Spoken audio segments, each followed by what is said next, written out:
இடைத்தேர்தலுக்கு திடீர் தடை, நீதிமன்றம் வழங்கிய அதிரடி உத்தரவு. வாங்கிய சோஃபாக்கள் அனைத்தும் பயனில்லாமல் போய்விட்டதா? கரூர் நிகழ்ச்சியை காலி செய்த செந்தில் பாலாஜி. கேட்கப்பட்ட 6 கேள்விகள், மீண்டும் பதில் கூற முடியாமல் தலைமறைவானது தாவேகா. கரூரில் டிஎஸ்பியின் கையை கடித்த தற்குறி. இனி காவல்துறை தடுப்பூசியுடன் தான் பணி செய்ய வேண்டுமா? பள்ளியில் ஒளிபரப்பப்பட்ட முதலமைச்சரின் லைவ் வீடியோ காட்சிகள். கூடிய விரைவில் தினமும் 1 மணி நேரம் விஜய் திரைப்படம் வைக்க வித்தியாசமான கோரிக்கை. ஒரே நாளில் சரண்டரான காங்கிரஸ். கேவலமாக முட்டு கொடுக்கும் வீடியோ அம்பலமானது. டீ கடையில் அசிங்கப்படுத்தும் பொதுமக்கள். பாதிக்கப்பட்டவர்களுக்கு அரசு பணி கொடுக்காமல் தாவேகாவுக்கு சார்பானவர்களுக்கு உதவி செய்வதா? கதறி அழும் பெண்ணுக்கு உதவி செய்வாரா விஜய் அண்ணா? தலை விரித்தாடும் லஞ்சம். அதிகாரிகள் அட்டுழி ஆட்டம். ஆதாரத்துடன் அம்பலப்படுத்தி இருக்கக்கூடிய கேரள ஊடகங்கள். இது மாதிரி இன்னைக்கு அரசியலில் நடக்கக்கூடிய பல்வேறுபட்ட செய்திகளும் அந்த செய்திகளோட உண்மை பின்னணியும் களத்திலிருந்து வந்திருக்கக்கூடிய வீடியோ காட்சிகளோட தான் இன்னைக்கு வீடியோவில் பார்க்க போகிறோம். அதுக்கு முன்னாடி யாரெல்லாம் பேட்டை டிவியை சப்ஸ்கிரைப் பண்ணாமல் பார்க்குறீங்களோ அவங்க மறக்காமல் சப்ஸ்கிரைப் பண்ணிட்டு இந்த வீடியோக்களை உங்கள் நண்பர்களுக்கு அதிகமாக ஷேர் செய்யுங்க. இப்போ முதலமைச்சர் விஜய் இனிமையான இல்லறத்திற்கு இதோ வந்து விட்டது தீர்வு. நீண்ட நேர இல்லறம், குழந்தையின்மை பிரச்சனைக்கு சஃபேத் முஸ்லி, அஸ்வகந்தா, சிலாஜித் போன்ற 20க்கும் மேற்பட்ட மூலிகைகள் கலந்து உருவாக்கப்பட்ட தரமான ப்ராடக்ட். ISO, GMP, FSSAI போன்ற இந்திய மற்றும் சர்வதேச அங்கீகாரம் பெற்ற ஹலாலான இயற்கை வேகரா. உங்கள் இரவும் இல்லறமும் நல்லறமாக மாற உடனே ஸ்கிரீன்ல இருக்க நம்பருக்கு தொடர்பு கொள்ளுங்க. கரூர்ல முதலமைச்சர் விஜயோட அந்த நிகழ்ச்சி முடிஞ்ச பிறகு பல ஆக்ஷன் காட்சிகள், சென்டிமெண்ட் காட்சிகள் அதெல்லாம் முடிஞ்ச பிறகு அதை தொட்டு பல சிறப்பான சம்பவங்கள் நடந்திருக்குது. அதுல ஃபர்ஸ்ட் பார்த்தோம்னா காங்கிரஸ் தான். ஏம்பா ஒரு அமைச்சர் பதவிக்கு இந்த அளவுக்காப்பா முட்டு கொடுப்பீங்க அப்படின்னு கேட்குற அளவுக்கு இவங்களோட சம்பவம் ஆகி போயிருக்குது. காங்கிரஸ்ல இன்னைக்கு தாவேகாவோட கூட்டணி வச்ச பிறகு ஒரே ஒரு அமைச்சர் பொறுப்பு வாங்கியிருக்கக்கூடிய காங்கிரஸோடைய அமைச்சர் விஸ்வநாதன், உயர்கல்வித்துறை ஹையர் எஜுகேஷன் மினிஸ்ட்ரியில் இருக்கக்கூடிய இவரை தான் நம்ம கீர்த்தனா அக்கா ஸ்கூல்ல போய் இங்கிலீஷ் பாடம் எடுத்தாங்களே கீர்த்தனா அக்கா, அவரை பத்தி ஒரு மேடையில் பேசும்போது அவர் honourable higher secondary education minister அப்படின்ட்டாங்க. ஏக்கா அது ஹையர் செகண்டரி மினிஸ்டர்ல, ஹையர் எஜுகேஷன் மினிஸ்டர், உயர்கல்வித்துறை அமைச்சர்.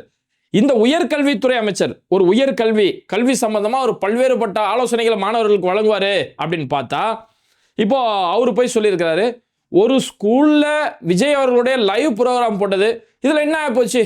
அவர் அங்க மேடையில் பேசுறாரு, அது ஸ்கூல்ல பள்ளி மாணவர்கள் லைவ்ல காட்டப்படுது, இதுல என்ன இருக்கு அப்படின்னு சொல்லி அவ்வளவு அசால்ட்டா கேட்கிறாரு. இவர் தான் உயர்கல்வித்துறை அமைச்சர். அதாவது விஜய் அவர்கள் அவர் அங்க மேடையில் போய் கரூர்ல போய் மேடையில் போய் பேசும்போது இந்த காட்சியை கொண்டு போய் ஒரு ஸ்கூல்ல போய் லைவ்ல காட்டிட்டு இருக்காங்க. ஸ்கூல்ல பெரிய ஸ்கிரீன் போட்டு மாணவர்கள்லாம் இதை பார்க்கிற மாதிரி அவரு அங்க போய் அரசியல் செய்யறாரு, சாவு வீட்டில் போய் அரசியல் பண்றாரு. இதை மாணவர்களுக்கு காட்டுறதுக்கு என்ன பிரயோஜனம்? இதனால ஏதாவது மாணவர்களுக்கு ஏதாவது பலன் இருக்குதா? எவ்வளோ ஒரு கேவலமான காரியம் இது. இதை கொண்டு போய் ஒரு ஸ்கூல்ல போய் லைவ் காட்டிக்கிட்டு இருந்தாங்க. கடுமையான விமர்சனம், கடுமையான எதிர்ப்புகள் இதனால உருவாச்சு. சரி, இப்படி இருக்க ஒரு உயர்கல்வித்துறை அமைச்சர் இது சம்பந்தமா என்ன சொல்றாரு அப்படின்னு கேட்டா, இதுல என்ன இருக்குது? விஸ்வநாதன் சொல்றாரு, இதுல என்ன இருக்கு? யாரும் செய்யாதே இவங்க செஞ்சுட்டாங்க, இதெல்லாம் இதுக்கு முன்னாடி நடந்துட்டு இருந்தது தானே. அவ்வளவு அசால்ட்டா இதுக்கு முன்னாடி யாருமே இந்த மாதிரிலாம் பண்ணது கிடையாது. திமுகவுடைய ஆட்சியிலையோ அதிமுகவுடைய ஆட்சியிலையோ பாஜக ஆட்சி செய்யக்கூடிய மாநிலங்களை கூட இப்படி ஸ்கூல்ல கொண்டு வந்தது கிடையாது. ஆனா முதல் முறையா பள்ளி மாணவர் இவங்களோட டார்கெட் முழுக்கவே தொடர்ந்து பள்ளி மாணவர்கள் தான். ஏன்னா அடுத்த தலைமுறையை இப்பயே அவங்க மாடிஃபை பண்றாங்களாம். அப்போ இந்த மாதிரி பண்ணும்போது அதுல பொறுப்புல இருக்கக்கூடிய ஒரு அமைச்சர் அவர் இதுல என்ன இருக்கு அப்படின்னு கேட்கிறாரு. ஏன்னா இவர் யாரு தெரியுமில, சமீபத்துல விஜய் பிறந்த நாள்னு சொல்லி ஒரு நிகழ்ச்சி நடத்தும் போது ஒரு பள்ளிக்கூடத்து வளாகத்துல போய் உட்காந்துக்கிட்டு வாடி வாடி வாடி கைப்படாத சீடி அப்படின்னு போய் அங்க டான்ஸ் ஆடிட்டு இருந்தார் இல்லையா, அவரு தான். அப்போ ஸ்கூல்ல போய் வாடி வாடி கைப்படாத சீடின்னு டான்ஸ் ஆடினவர்கிட்ட வேற என்ன நீதி நம்ம எதிர்பார்க்க முடியும்? அதே மாதிரி மாரத்தான் நிகழ்ச்சி வச்சாங்க. அந்த மாரத்தான் நிகழ்ச்சியில் கலந்து கொண்ட சிறுமிகள், அந்த சிறுமிகள் அவங்க அந்த ஸ்போர்ட்ஸ் ட்ரெஸ் போட்டிருப்பாங்க, ஒரு ஆஃப் ட்ரௌசரு டிஷர்ட் போட்டிருப்பாங்க. அப்போ அந்த போட்டியில் கலந்து முடிச்சுட்டு ரொம்ப சோர்வா அப்படி மாணவிகள் ஓய்வு எடுக்கும் போது இவர் தான் விஸ்வநாதன் அமைச்சர் போய் அந்த மாணவிகளோட காலை போய் பிடிச்சி விட்டாரு. அந்த மாணவிகள் ஓரளவுக்கு பருவ வயது அடையக்கூடிய அளவுக்கு மாணவிகள், இவர் காலை தொடும் போது அந்த மாணவிகள் கூச்சப்படுறாங்க. ஒரு அசூசியா ஒரு அசௌகரிய இடத்துக்கு அவங்க போறாங்க. ஆனா இவர் போய் ரொம்ப என்ன சொல்ற அதிக பிரசங்கித்தனமா அந்த இடத்துல ஒரு செயல்பட்டு அவர் காலை பிடிச்சி காலை தொடுறது, அவங்களுடைய காலெல்லாம் தொடும் போது அந்த மாணவிகள் ரொம்ப சங்கடத்துக்குள்ளானாங்க. பல ஆங்கில ஊடகங்கள், வடமாநில இருக்கக்கூடிய ஊடகங்கள் எல்லாமே அதை எடுத்து கண்டனம் தெரிவிக்கக்கூடிய அளவுக்கு ஒரு நேரத்தில் சர்ச்சையாச்சு. அவருக்கு அது அசால்ட்டாக தெரியல, பெரிய விஷயமா தெரியல, அந்த வாடி வாடி கைப்படாத சீடி பெருசாக தெரியல. அப்போ அவர் இது மட்டும் பெருசாக தெரிஞ்சிட போகுது. ஸ்கூலில் முதலமைச்சர் பேசுகிற பேச்சை லைவ்ல காட்டினா என்ன இருக்குது அப்படிங்கிறாரு. அப்போ நமக்கெல்லாம் என்ன அச்சம் இருக்குன்னா, கூடிய சீக்கிரம் இவங்க புதுசாக ஒரு சட்டம் கொண்டு வந்தாலும் ஆச்சரியப்படுறதுக்கு இல்லை. இனி தினமும் 1 மணி நேரம் மாணவர்களுக்கு முதலமைச்சர் விஜய் அவர்கள் நடித்த திரைப்படத்துல இருந்து டெய்லி 1 மணி நேரம் காட்சி போடும் அப்படின்னு நாளைக்கு ஏதாவது ஒரு பாலிசி கொண்டு வந்தாலும் நமக்கு ஆச்சரியப்படுறது இல்லை. இன்னைக்கு வந்து கில்லி படத்தோட முதல் 1 மணி நேரம் காட்சி இன்னைக்கு போடுவோம், நாளைக்கு அடுத்த 1 மணி நேரம் காட்சி. மாணவர்களே, நேத்து படத்துல எங்கேருந்து விட்டோம்? நேத்து கில்லி படத்துல விஜய் அண்ணா எத்தனை வில்லன்களை தூக்கி போட்டு அடிச்சாரு, அப்படி போட்டு பாட்டுல எந்த ஸ்டெப்பு போட்டாரு, இப்படி எல்லாம் பாட புத்தகத்துல கேள்வி வந்தா கூட நமக்கு ஆச்சரியப்படுறதுல அப்பேற்பட்ட ஆட்சிகள் தான் போயிட்டு இருக்குது. இதுல விஸ்வநாதன் அவருக்காச்சும் அமைச்சர் கொடுத்துட்டாங்கிறதுக்காக இவ்வளவு முட்டு கொடுக்குறாரு.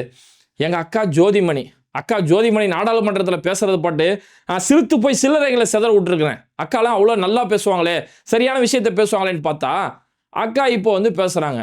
அந்த இடத்துல கரூர்ல அரசு வேலை கொடுத்தது விதிமீறலாம் எதுவுமே கிடையாது. பாதிக்கப்பட்டவர்களுக்கு அரசு வேலை கொடுக்கறது விதிமீறலாம் எதுவும் கிடையாது, சட்டத்தின்படி தானே கொடுக்கப்பட்டிருக்குது. இதை வந்து நீங்க அரசியலா பார்க்காதீங்க. இதை வந்து நம்ம துருவி ஆராயக்கூடிய ஒரு இடங்களுக்கு நம்ம போகாம இதை ஒரு அரசியலா பார்க்காம பாதிக்கப்பட்டவர்களை வழியா நம்ம பார்க்க வேண்டாமா அப்படின்னு சொல்லி அக்காவுமா முட்டு கொடுப்பாங்க. ஏக்கா நீமாக்கா அப்படின்னு நினைக்கிற அளவுக்கு இன்னைக்கு அக்காவோட செயல்பாடு. இதே அக்கா ஜோதிமணி கரூர்ல அவ்வளோப்பட்ட துயர சௌரிய சம்பவம் நடந்து அன்னைக்கு நடிகர் விஜய் விட்டுட்டு ஓடிட்டாரு. கரூர்ல அக்கா ஜோதிமணி வேகமா ஓடி வந்தாங்க. அது அவங்களுடைய பிஏ வச்சு அவங்களே வீடியோலாம் எடுத்தாங்க. வேகமா அப்படி பதறி போய் ஓடி வரா மாதிரிலாம் வீடியோ எடுத்துட்டு அன்னைக்கு இதே அக்கா ஜோதிமணி ஆங்கில ஊடகங்களுக்கு பேட்டி கொடுக்கும்போது இது முழுக்க இவங்களுடைய அலட்சியத்தால நடந்தது, இவங்களுடைய தாவேக்காவுடைய நிர்வாகம் அவங்களுக்கு தண்ணீர் தரல, உணவு தரல, அவங்கள 7-8 மணி நேரம் காக்க வச்சிருந்தாங்க அப்படின்னு சொல்லி அன்னைக்கு நேர்மையா பேசின அக்கா ஜோதிமணி இன்னைக்கு அந்த கட்சியோட கூட்டணி சேர்ந்த பிறகு ஒரு அமைச்சரவையில் பங்கு பெற்ற பிறகு இன்னைக்கு வந்து இதை யாரும் அரசியலா பார்க்க வேண்டாமே, பாதிக்கப்பட்டவங்களோட வழியா பார்க்கலாமே. முதலமைச்சர் அந்த அரசு பணியை கொடுக்கும்போது கதறி அழுதுட்டாரு அப்படின்னு சொல்லி அக்காலாம் ஃபயர் விடுறத பார்க்கும்போது நமக்கு ஆச்சரியமா இருக்குது. சரி, ஓகே, போங்க, நீங்க அவ்வளோ முடிஞ்சு போச்சு கதை. காங்கிரஸ் இனி தமிழ்நாட்டில் துறை தெரியப்பட்ட ஒரு கட்சி, அதை பாதிக்கப்பட்டவங்களோட வழியா பார்க்கணுங்கிறீங்களே. உண்மையாவே பாதிக்கப்பட்ட ஒரு அம்மா நிக்குதாங்க. அந்த கரூர் கூட்டத்தில் இறந்த ஒரு பையன், ஒரு 8 வயசு பையன் நினைக்கிறேன். அந்த பையன் இறந்த பிறகு அன்னைக்கு இவங்க கட்சி சார்பில் 20 லட்ச ரூபா கொடுத்தாங்க இல்லையா? அன்னைக்கு பாதிக்கப்பட்டவங்கள வாயடைக்கிறதுக்காக ஆளுக்கு 20 லட்ச ரூபா கொடுத்தாங்க. அந்த 20 லட்ச ரூபா அந்த பையன் அவனோட தாயாருக்கு கொடுக்காம அவனுடைய தந்தைக்கு அன்னைக்கு போய் கொடுத்தாங்க. அதாவது என்னன்னா, இந்த பாதிக்கப்பட்ட இந்த குடும்பத்தை பொறுத்த வரைக்கும் இவங்க கணவன் மனைவி பிரிஞ்சு கிட்டத்தட்ட 10 வருஷம் ஆச்சு. அப்போ இந்த பையன், உயிரிழந்த பையன் சிறுவன் தாயோட தான் வச்சுக்கிட்டு இருக்கிறான். இந்த 10 வருஷமா அந்த தகப்பன் ஒரு நாள் கூட இந்த பிள்ளைய வந்து பார்த்ததில்ல. பிள்ளை என்ன படிக்கிறான், பிள்ளை சாப்பிட்டானா, பிள்ளைக்கு என்ன தேவை, இது வரைக்கும் வந்து பார்த்ததில்ல. அந்த வேற ஒரு திருமணம் செஞ்சுட்டு அவங்களுக்கு குடும்பத்தோட செட்டில் ஆயிட்டாரு. ஆனா இங்க பாதிக்கப்பட்டு நிதி உதவி வழங்குறாங்கன்னு தெரிஞ்சோன்னே நான் தான் அப்பா அப்படின்னு போய் அந்த போய் 20 லட்சம் அவர் போய் வாங்கிட்டாரு.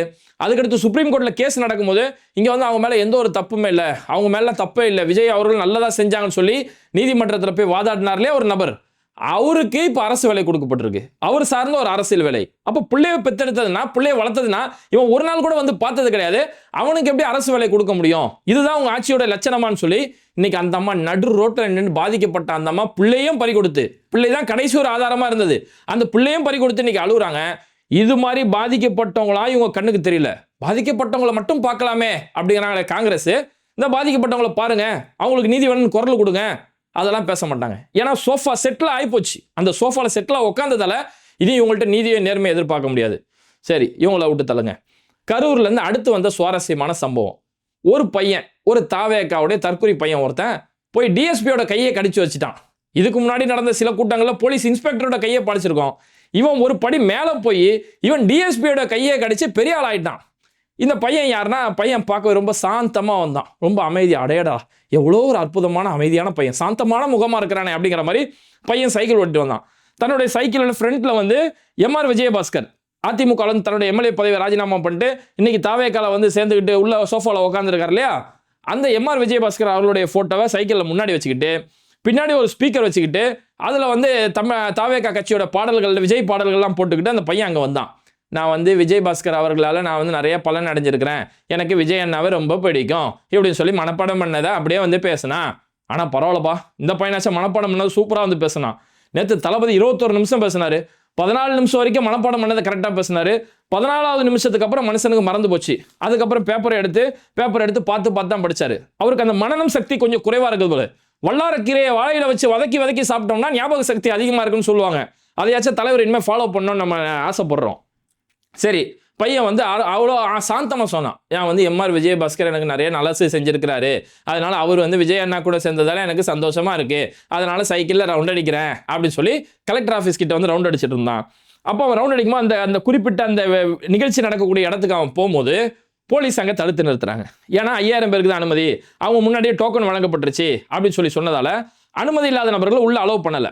அப்போ இந்த பையன் உள்ள விடுங்கன்னு சொல்லி கேட்டுக்கிட்டே இருந்தான். அதெல்லாம் விட முடியாதா, போடான்னு சொல்லி வரும்போது என்ன உள்ள விட மாட்டியான்னு சொல்லி பாஞ்சு போய் டிஎஸ்பியோட கையை கடிச்சிட்டான். அவன் கடிச்சு அடே கையை விட்றான்னு சொல்லி டிஎஸ்பி ஒரு பக்கம் கதற, இன்ஸ்பெக்டர் அவனை பிடிச்சி இழுக்க, எஸ்ஐ ஒரு பக்கம் பிடிச்சி இழுக்க, அந்த இடமே ஒரு அலங்கோலமா ஆகிப்போச்சு. அப்பேற்பட்ட ஒரு சம்பவம் அங்கே நடந்திருக்குது. இப்போ காவல்துறையோட நிலைமை, ஏன்னா ஆளுங்கட்சியில் தாவேக்கான ஒரு கட்சி, அந்த கட்சியுடைய தொண்டர்களாக இருக்கக்கூடிய அந்த தொண்டர்கள் எல்லாமே இந்த ரசிக பின்னணியும் சினிமா பின்னணியில் வந்து சினிமாவுக்கு கட் அவுட் ஊற்றிக்கிட்டு பாலாபிஷேகம் செஞ்சுட்டு இருந்த ஒரு கூட்டம் இன்னும் இவங்களாம் அரசியல்வாதியாக வந்ததால போலீஸோட நிலைமை நினைச்சாதான் நமக்கு பயமா இருக்குது.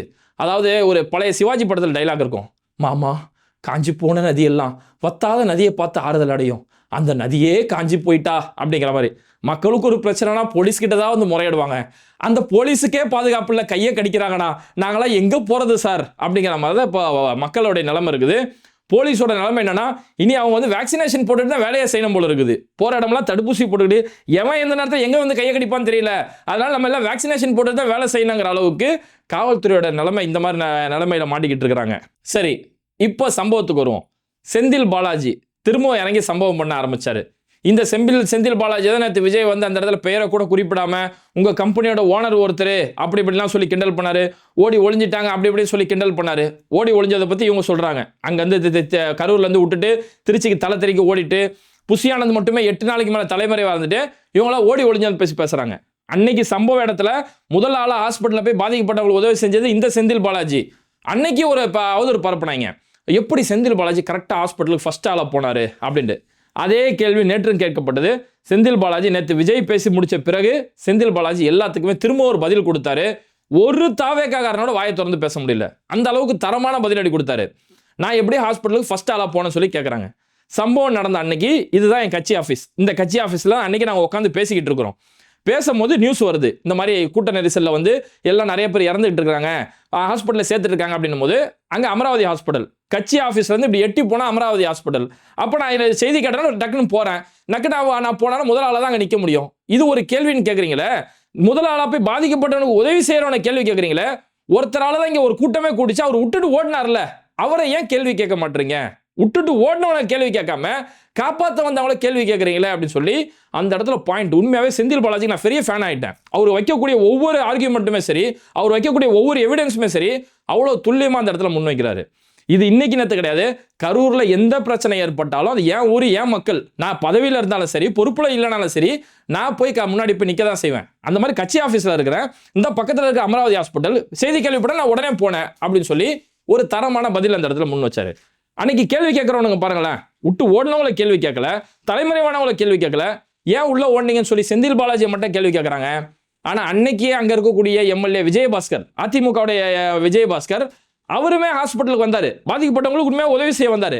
ஆனால் விஜயபாஸ்கர் ஏன் வந்தார் அப்படின்னு யாரும் கேட்கல, செந்தில் பாலாஜி மட்டும் ஏன் வந்தாருன்னு கேட்குறாங்கன்னா அதுக்கு பின்னாடி தான் உங்களுக்கு எழுதி கொடுத்தா அந்த ஸ்கிரிப்டட் வன்மம், சாதா வன்மம் கிடையாது, ஸ்கிரிப்ட் எழுதி கொடுத்த ஒரு வன்மம் அதுக்கு பின்னாடி இருக்கு.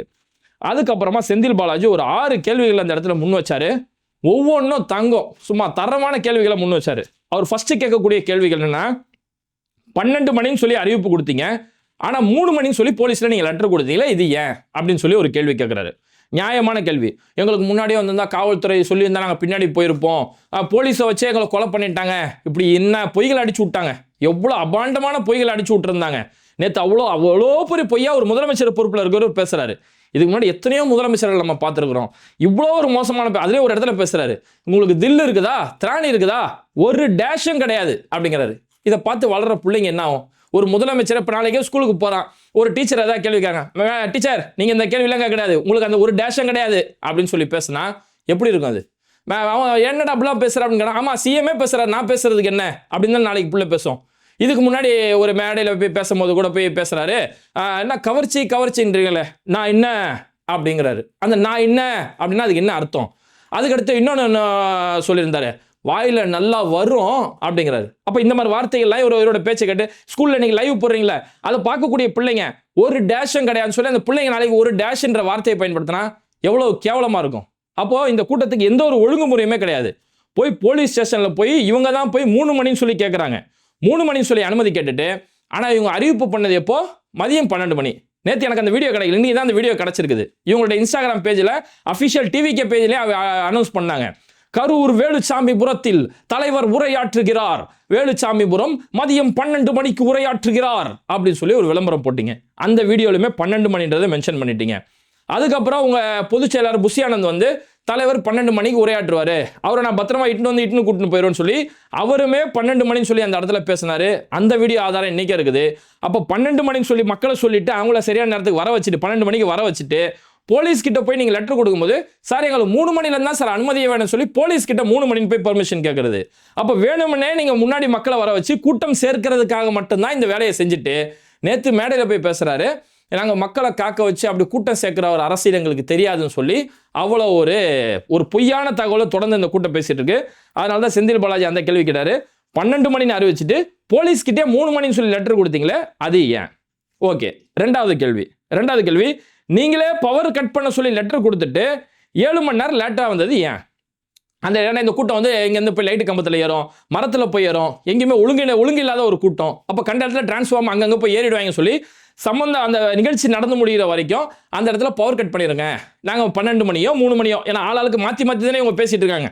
மக்கள்கிட்ட அறிவிச்சு 12 மணி, போலீஸில் சொன்னது 3 மணி. அப்போ எப்படி இருந்தாலும் அந்த மதிய நேரத்தில் நடக்கிறதால அப்போ லைட்லாம் தேவைப்படாது, இபியில் போயிட்டு எங்களுக்கு அந்த டைமில் கரண்ட்டை கட் பண்ணிடுங்க அப்படின்னு சொல்லி லெட்டர் கொடுத்துட்டு, ஆனால் அப்போ முன்னாடியே வருவன்ற லெட்டர் கொடுத்துட்டு வந்தது தாமதமாக வந்தது, 7 மணி நேரம் தாமதமாக வந்தது ஏன் அப்படின்னு சொல்லி இந்த கேள்வியை முன்வைக்கிறாரு.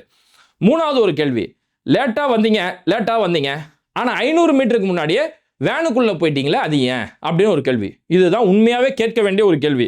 500 மீட்டருக்கு முன்னாடியே வேனுக்குள்ளே போயிட்டீங்க, 500 மீட்டருக்கு வர வரைக்கும் 500 மீட்டர் வரைக்கும் நீங்கள் வேனுக்குள்ளே இருந்தீங்க, வேனுக்கு மேலேயும் வரல, வேனை விட்டு வெளியிலையும் வரல, இது ஏன் அப்படிங்கிற கேள்வியை செந்தில் பாலாஜி கேட்குறாரு. சம்மந்தப்பட்ட ஸ்பாட்டுக்கு வந்ததுக்கு பிறகு 500 மீட்டருக்கு முன்னாடி உள்ளே போயிட்டீங்க, அதுக்கப்புறம் உள்ளே தான் நீங்கள் வெளியில் வரவே இல்லை, 500 மீட்டருக்கு சம்மந்தப்பட்ட இடத்துக்கு வந்ததுக்கு பிறகு அதுக்கடுத்து கொஞ்ச நேரத்துக்கு நீங்கள் வேனுக்கு மேலேயும் வரல, வேனை விட்டு கீழே இறங்கல, 10 நிமிஷம் கழிச்சு தான் ஒரு மேலேயே வந்தார் அப்படின்ற ஒரு விஷயத்தை. அப்போ இதுலேருந்து என்ன தெரியுதுன்னா, 500 மீட்டர் முன்னாடி வரைக்கும் வேனுக்கு மேலே நின்று எல்லாத்தையும் டாட்டா காட்டிட்டு வந்தவர் ஸ்பாட்டுக்கு வரதுக்கு ஒரு 500 மீட்டர் 1/2 கிலோமீட்டருக்கு முன்னாடியே உள்ளே போயிடுறாரு.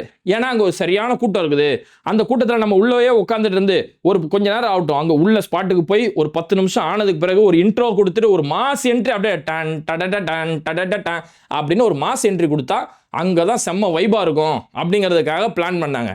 அதை தான் செந்தில் பாலாஜி கொடுக்குறாரு. 500 மீட்டருக்கு முன்னாடி உள்ளே போனது ஏன்? ஏன்னா இவர் வந்து ஆரம்பத்தில் இருந்து வேன் மேலே இருந்து டாட்டா காமிச்சு வந்தார்ல, அப்படியே டாட்டா காமிச்சிட்டே சம்மந்தப்பட்ட இடம் வரைக்கும் வந்திருந்தாருன்னா பின்னாடி இருக்கக்கூடிய மக்கள் எல்லாம் அப்படியே பார்த்தா அப்படியே டாட்டா காமிச்சு பார்த்துட்டோம், சினிமாவில் பார்த்த மாதிரி தான் இருக்காரு, அவருக்கு 2 கை 2 கால் தான் இருக்குது, ஒரு மூக்கு ஒரு வாய் தான் அவருக்கும் இருக்குது அப்படின்னு சொல்லி அப்படியே பார்த்துட்டு அப்படியே போயிருப்பாங்க தற்கொலை கூட்டம். ஆனால் இவர் வேனுக்குள்ளே போனதால ஐயோ பார்க்க முடியலையே, காலையிலேருந்து நம்ம இங்கே நிற்கிறோமே, சாப்பிடாம கூட நான் இதுக்கு தான் நிற்கிறேன், அந்த மூஞ்சி பார்க்கணுமே, உண்மையால அவருக்கு 2 கண் இருக்கா 4 கண் இருக்குதா அப்படின்னு சொல்லி இதை நான் பார்க்கணும்னு சொல்லி பின்னாடி உள்ளவன்லாம் சேர்ந்து முன்னாடி வந்துட்டான். அப்போ முன்னாடி வந்தோடனே ஏற்கனவே இங்கே கூட்டம் அதிகமாக இருக்குது, பின்னாடி உள்ளவங்களும் முகத்தை பார்க்கணும் ஒன்று சேர்ந்ததால தான் அந்த கூட்டம் அவ்வளோ பெரிய நெருக்கடிக்கு உள்ளாச்சு. அதை தான் முக்கியமான பாயிண்டாக வச்சு 500 மீட்டருக்கு உள்ளே போனது நீங்கள் ஏன் உள்ளே போனீங்க அப்படின்னு அவ்வளோ ஒரு துல்லியமான கேள்வி கேட்டார்.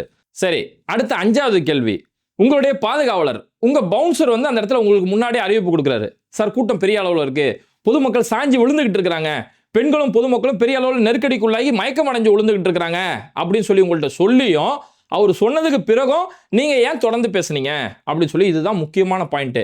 சரி, உண்மையாகவே நீங்கள் வந்து உங்களை வந்து ஒன்றுமே தெரியாது, உங்களுக்கு வாயில் கை வச்சாலும் கடிக்க தெரியாது, போலீஸ் உங்களை வம்படியா உள்ளவான்னு உங்களை கையை பிடிச்சி இழுத்துட்டு வந்துட்டாங்கன்றீங்களா, உள்ளே வந்துட்டீங்க. சரி, அங்கே உங்கள் கண்ணு முன்னாடி தான் மயக்கம் போட்டு விழுறாங்க, அப்பயாச்சும் கூட்டம் ஓவராக இருக்குது, ஏதோ அசம்பாவிதம் நடக்குது, உடனே நீங்கள் உள்ளே போய் உடனே வண்டி பின்னாடி எடுத்துட்டா அந்த மக்கள் அவ்வளோ கூட்டம் நசிக்கிற மக்கள் உங்கள் வேன் பின்னாடி வந்துட்டா மக்கள் ஃப்ரீ ஆயிடுவாங்க அப்படின்னு தெரிஞ்சு உடனே வண்டி எடுத்துருக்கணும். அந்த பவுன்சர் அவர் ஒருத்தர் நல்ல பாடியாக ஒருத்தர் இருப்பார் வெள்ளையா, அவர் வந்து சொல்கிறாரு, சார் க்ரௌடு பஸ் சோகையா சார் அப்படிங்கிறாரு, க்ரௌடு வந்து தெரிக்குது சாருங்க, பெரிய அளவில் மோசமாக பாதிப்பு ஏற்பட்டுருக்குன்னு சொல்கிறாரு. அதுக்கப்புறமும் தொடர்ந்து பேசுகிறாரு. அதுக்கப்புறம் தான் பாட்டிலுக்கு 10 ரூபாய் பாட்டு பண்ணார்ல, இன்னைக்கு இவர் ஆட்சிக்கு வந்ததுக்கு பிறகு பாட்டிலுக்கு 20 ரூபா வேற வராரு, அது தனி கதை. அந்த பாட்டிலுக்கு 10 ரூபாலாம் அதுக்கப்புறம் தான் பாடினாரு, ஃபர்ஸ்ட் அவர் பாட்டுலாம் பாடலை. க்ரௌடு பஸ் சோகையா சார், கூட்டம் நெரிசல் மக்கள் சத்திட்டு இருக்காங்க சார் அப்படின்னு சொன்னதுக்கு பிறகும் அதுக்கப்புறம் பாட்டிலுக்கு 10 ரூபாங்கிறாரு, தொடர்ந்து அந்த மேடையில் பேசுகிறாரு. இவர் கண்ணுக்கு முன்னாடியே அந்த இடத்துல மயக்கம் போட்டு பல பேர் விழுவுறாங்க. ஆதவர்ஜுனா இவரும் பார்க்குறாங்க, கூட்டம் உளுந்துறது, மயக்கம் மட்டும் தூக்கிட்டு போகிறாங்க, மேலே தூக்கிட்டு போகிறாங்க. அந்த கூட்டத்தில் இருக்கவங்க சார் சாவுறான் சார், எல்லாம் மூச்சு வரல சார், செத்துக்கிட்டு இருக்கான் சார் அப்படின்றான். அப்பையும் தொடர்ந்து பேசிக்கிட்டு, மனசாட்சியே இல்லாமல் தொடர்ந்து பேசிக்கிட்டு, ஆனால் இந்த இடத்துல வந்து காவல்துறை மேலே அபாண்டமாக பழிய போட்டு திமுக மேலே அபாண்டமாக பழிய போகிறீங்களே, நல்லா குறித்து வச்சுக்கோங்க. இந்த பொய் அரசியல் இவங்களை கேவலப்படுத்தாமல் விடாது. இன்னைக்கு ஆட்சியில் வேணால் உட்காந்துருக்கலாம், கேவலப்படுத்தி சீரழிகிற வரைக்கும் இப்படி யாரெல்லாம் பொய் பேசி அபாண்ட அரசியல் செய்கிறாங்களோ அவங்கள கேவலப்படுத்தாமல் அந்த பொய் அரசியல் அவங்கள விடாது. அப்போ இந்த கேள்வி அவர் முன்வைக்கிறாரு, பவுன்சர் சொல்லி ஏன் திரும்ப அவங்க பேசிகிட்டு இருந்தீங்க அப்படின்ட்டு. 6வது கேள்வி, ஆம்புலன்ஸ், நீங்களே ஆம்புலன்ஸை கூப்பிடுறீங்க, ஆம்புலன்ஸை நீங்களே போறியாப்பா அப்படின்னு சொல்லி, நீ போறியா நண்பா அப்படின்னு சொல்லி ஆம்புலன்ஸை கேட்குறீங்க. அதுக்கடுத்து நீங்களே அந்த ஆம்புலன்ஸுக்கு வழி விடுங்கன்றீங்க. அதுக்கப்புறம் நீங்களே சொல்றீங்க ஆம்புலன்ஸ் எப்படி கரெக்ட் டைமுக்கு வந்தது அப்படி சொல்லி அதை வச்சும் ஒரு அரசியல் பண்ணீங்களே, எங்கிருந்து வந்தது சொல்லி நீங்களே கேட்குறீங்களே அப்படி சொல்லி ஒரு கேள்வி, நியாயமான கேள்வி. அதாவது கூட்டத்தில் பல பேர் மயக்கமடைவோம்.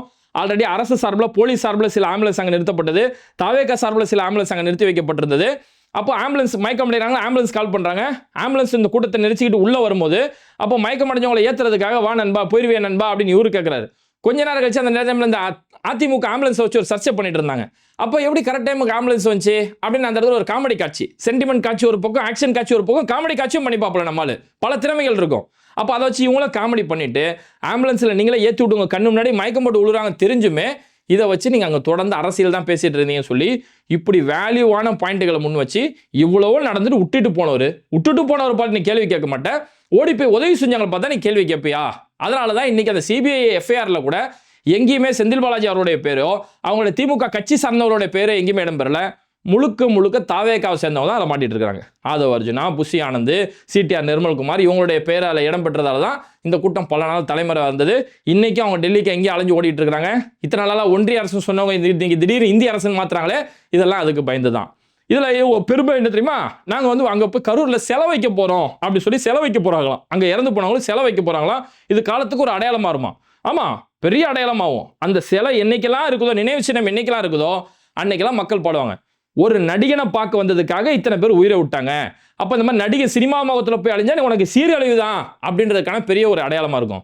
அந்த நடிகர்கள் அவங்க வந்த உடனே ஒரு ரசிகனாக தான் பார்ப்பாங்களே தவிர ஒரு பொதுமக்களாவோ அவங்க உயிரை பெருசாக பார்க்க மாட்டாங்க, விட்டுட்டு ஓட தான் செய்வாங்க. அப்படிங்கிறதுக்கான காலம் முழுக்க பேசப்படக்கூடிய நினைவு சின்னங்களாக தான் இது இருந்துகிட்டு இருக்கும். ஓகே, இறுதியாக பார்த்தோம்னா இன்னைக்கு இருக்கக்கூடிய ஊடகங்களுமே சரி, இந்த செய்தியை எப்படி போய் மக்கள்கிட்ட நேர்மையான செய்தியை போய் சேர்க்கணும் அப்படிங்கிற ஊடக அறம் கொஞ்சம் கூட கிடையாது. நேற்று அந்த நிகழ்ச்சிக்கு ஊடகவியாளர்களை உள்ளே சேர்க்கவே இல்லை, போலீஸ் வச்சு ஊடகவியாளர்கள் வெளியில் திறத்துறாங்க. ஆனால் அப்போ அந்த ஊடகங்கள்லாம் முட்டு கொடுக்க வேலையை தான் செய்யுது. எந்த அளவுக்கு முட்டு கொடுக்குறாங்கன்னா, திமுக சார்பில் ஒரு கூட்டம் நடந்துச்சு, இளைஞர் அணி கூட்டம் நடக்கும்போது அன்னைக்குமே வாழை மரங்கள் கட்டி வைக்கப்பட்டது. அப்போ நிகழ்ச்சி முடிஞ்சோன்னா அங்கே வந்திருந்தவங்க அந்த வாழைப்பழங்கள், வாழைத்தார்கள் எல்லாத்தையும் கொண்டு போனாங்க. வாழைத்தார்களுக்காக அடிச்சுக்கிட்டாங்க, ஆக்ரோஷப்பட்டு பிரிச்சுக்கிட்டாங்கன்னு சொல்லி அன்னைக்கு தந்தி டிவி உட்பட பல செய்திகள் அன்னைக்கு அந்த செய்தியாக போட்டிருந்தாங்க. ஆனால் இன்னைக்கு தாவேகா கூட்டத்திலையுமே வாழை மரத்தை அங்கேருந்து பிச்சுக்கிட்டு அந்த வாழைத்தார்கள்லாம் கொண்டு போயிட்டு கடைசியில் யாருக்கும் யூஸ் இல்லாதான், அதாவது கொண்டு போகிறதா சரி. அப்போ அப்படி கொண்டு போகும்போது இதை அந்த அளவுக்கு அவங்களுக்கு செய்தியாக்க தெரியல. வாழை மரங்களை எடுத்துட்டு போனாங்க, ஆக்ரோஷமாக பிரித்து கொண்டார்கள், போட்டி போட்டுக்கொண்டு ஆக்ரோஷமாக பிரிச்சாங்கன்னு சொல்லி அதில் கேவலப்படுத்துகிற மாதிரி செய்தி உங்களுக்கு போட தெரியல. ஆனால் உங்களை பத்திரிகையாளர் ஒரு மனுஷனாக கூட மதித்து உள்ள கூட சேர்க்கல. ஆனால் நீங்கள் முட்டு கொடுக்குறது பயங்கரமாக முட்டி தேய்கிற அளவுக்கு முட்டு கொடுக்குறீங்க. இப்பயாச்சும் நீங்கள் புரிஞ்சுக்கணும், பாயாசம் எது ஃபாசிசம் எது அப்படிங்கிறத. ஏன்னா சொன்னாங்களே அவங்க ஃபாசிசம், இவங்க பாயாசம்னாங்களே, இப்போதான் உங்களுக்கு தெரியும். ஒரு ஊடகவியாளர்கள் சந்திப்பு கூட நடத்தாம, ஒரு பிரஸ் மீட் கூட நடத்தாம, பத்திரிகையாளர்களை உள்ள கூட சேர்க்காம இருக்காங்களே, எது ஃபாசிசம் எது பாயாசம் அப்படிங்கிறது இப்பயாச்சும் உங்களுக்கு புரிய வரும். இறுதியாக பார்த்தோம்னா இப்போ இடைத்தேர்தல், இந்த இடைத்தேர்தல் வச்சு தான் இவங்க சோஃபா அரசியல் எல்லாமே நடந்துட்டு இருந்தது. அந்த இடைத்தேர்தலுக்கு இப்போ நீதிமன்றம் ஒரு அதிரடி தடை உத்தரவு வச்சிருக்கிறாங்க. அதாவது இப்போ விஜய் அவர்கள் இப்போ ராஜினாமா செய்த திருச்சி கிழக்கு தொகுதி, விஜயபாஸ்கர், எம்ஆர் விஜயபாஸ்கர், இப்படி தொடர்ந்து ஒரு 7 தொகுதிகளுக்கு இடைத்தேர்தல் வருது இல்லையா. இந்த தொகுதிகளுக்கு இடைத்தேர்தலுக்கு தடை, தேர்தல் ஆணையம் இடைத்தேர்தலுக்கான தேதி அறிவிக்கல. அதை தாண்டி இடைத்தேர்தல் நடத்தவே கூடாதுன்னு சொல்லி நேற்று நீதிமன்றம் தடை வச்சிருக்கு. அதுக்கு காரணம் என்னன்னா, பாஜகவை சேர்ந்த வழக்கறிஞர் வெங்கடாச்சலபதி அப்படின்னு சொல்லக்கூடிய ஒருத்தர் ஒரு மனு தாக்கல் செய்கிறாரு.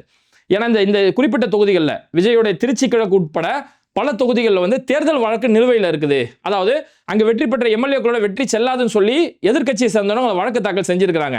அந்த வழக்கே நிலுவையில் இருக்கும்போது இங்கே ஒரு இடைத்தேர்தல் ஒன்று நடத்தினாங்க அப்படின்னா, ஒருவேளை ஃபியூச்சரில் இப்போ 1 வருஷம் கழிச்சோ 6 மாதம் கழிச்சோ அந்த வழக்கு விசாரிக்கப்பட்டு, இல்லை விஜயோட திருச்சி கிழக்கு வெற்றி செல்லாது, அங்கே திமுகவோட ஆள் தான், அவங்க தான் வெற்றி பெற்றாங்க, அப்படி இனிகோ இருதராஜ் தான் வெற்றி பெற்றாரு அப்படின்னு அறிவிச்சிட்டா, அப்போ இனிகோ இருதராஜ் வெற்றி பெற்ற வேட்பாளர், அவர் எம்எல்ஏ வருவார்.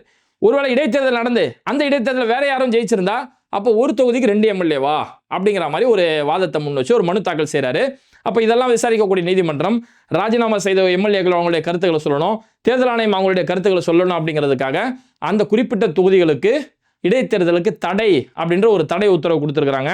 என்னடா அது அவசரப்பட்டு சோஃபாலாம் வாங்கி வச்சிருக்கிறோமே, இந்த 7 தொகுதி நமக்கு கிடைச்சிடாலே நம்ம சுயமாகவே நம்ம ஆட்சி செஞ்சிடலாமே சொல்லி என்னென்னோ பிளான் பண்ணுறோமே அப்படின்னு சொல்லி இது தாவேக அரசுக்கு விழுந்திருக்கக்கூடிய இடியா, அல்லது வழக்கு தொடுத்த ஒரு பாஜகவுடைய ஒரு வழக்கறிஞர் அப்படிங்கிறதால 7 பத்தாது, ஏன்னா ஆல்ரெடி 107, இது ஒரு 7மே ஜெயிச்சா கூட 114 தான் ஆகுது, இன்னும் 4 தேவை, 112 இன்னும் 4 தேவை, அப்போ 11 தொகுதிகள் இடைத்தேர்தல் நடந்தால் தான் அது தாவேகாவுக்கு சாதகமாக இருக்குங்கிறதுக்காக இன்னும் 4 எம்எல்ஏக்கள் வந்து சோஃபாவில் உட்கார்ற வரைக்கும் இடைத்தேர்தல் நடத்தக்கூடாது அப்படின்னு சொல்லி காக்க வைக்கிறதுக்காக இப்பேற்பட்ட ஏற்பாடு செய்கிறாங்களா அப்படின்னு சொல்லி பல்வேறுபட்ட ஊகங்களும் கருத்துக்களும் அரசியல் விமர்சனங்களும் வந்துட்டு இருக்கக்கூடிய நேரத்தில் இது மாதிரி பல்வேறுபட்ட செய்திகளை மக்களுக்கு தொடர்ந்து ஆதாரங்களோடு நம்ம தெரியப்படுத்திட்டு இருக்கோம். அதனால் யாரெல்லாம் பேட்டை டிவியை சப்ஸ்கிரைப் பண்ணாமல் பார்க்குறீங்களோ அவங்க மறக்காமல் சப்ஸ்கிரைப் பண்ணிவிட்டு இந்த வீடியோக்களை உங்கள் நண்பர்களுக்கு அதிகமாக ஷேர் செய்யுங்க. இணைந்திருப்போம்.